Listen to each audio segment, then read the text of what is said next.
أهلا بكم في فيديو جديد مهم جدا، يمكن يكون هو الفيديو اللي هيوفر على أي واحد فيكم سنين من الانتظار أو يجنبه خسارة شقته في الإسكان الاجتماعي.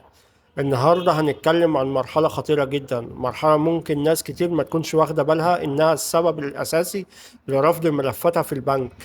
والسبب ده مش ضعف في الدخل، ولا مشكلة في الأوراق، ولا إنك مش مؤهل. السبب الرئيسي ببساطة هو التلاعب أو التضارب في البيانات. طب خلينا نشرحها واحدة واحدة. وإذا ما كنتش مشترك في القناة اشترك في القناة وفعل زر الجرس، وإذا كنت مشترك في القناة لايك وشير عشان غيرك يستفيد. يعني إيه تضارب في البيانات؟ تضارب في البيانات يعني إن الورق اللي البنك بيستلمه من الصندوق يختلف عن الورق اللي أنت مقدمه للبنك بنفسك. ببساطة بياناتك مش مطابقة. لكن السؤال الأهم، التضارب ده بيجي منين؟ أول مصدر الحالة الاجتماعية، اتجوزت، انفصلت، حصل تغيير في بطاقتك أو في أوراقك الرسمية، لو المستعلم جه وسألك وأنت ما قلتش، أو حتى ما سألكش وأنت ما بلغتش، يبقى أنت دخلت في تضارب. تاني مصدر الوظيفة أو الدخل، ممكن تكون غيرت شغلك أو مرتبك زاد أو قل، والبنك بيلاقي شهادة دخل قديمة من الصندوق مختلفة عن اللي أنت مقدمها دلوقتي. تالت مصدر العنوان أو السكن، انتقلت من مكان لمكان، عنوان البطاقة اتغير، وصل المرافق اللي عندك مختلف عن اللي المستعلم خد منه نسخة. هنا البنك على طول هيعتبر إن في تضارب. طب فين المشكلة بقى؟ المشكلة مش بس في وجود اختلاف، المشكلة إن البنك في المرحلة دي بيكون تقريبا خلص الدراسة الائتمانية ووافق عليك، يعني انت خلاص عديت المشوار الصعب والدنيا تمام. لكن بمجرد ما يطلب منك ورق حديث ويقارن ويلاقي اختلاف، ورق حديث ويقارن يلاقي اختلاف، ساعتها البنك يوقف كل حاجة ويرجع الملف للصندوق ويطلب إعادة استعلام. طب إعادة الاستعلام دي معناها إيه؟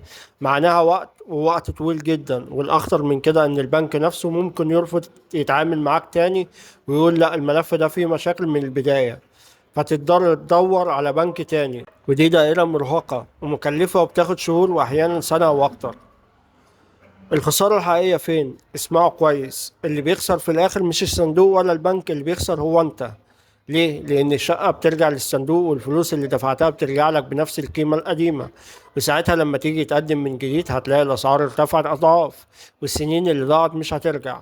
يعني باختصار البنك كسبان، الصندوق كسبان، وأنت الخسران الوحيد. إزاي تتجنب ده؟ اللي عايز يحافظ على شقته ويستلمها بأمان لازم يلتزم بالقواعد دي. واحد، أي تغيير في بياناتك لازم تبلغ المستعلم بيها فورا.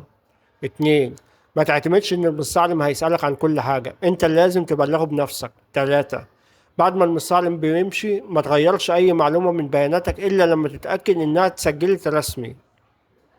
أربعة، احتفظ بكل ورقك حديث ومحدث أول بأول، عشان لو البنك طلب تكون جاهز من غير أي تضارب.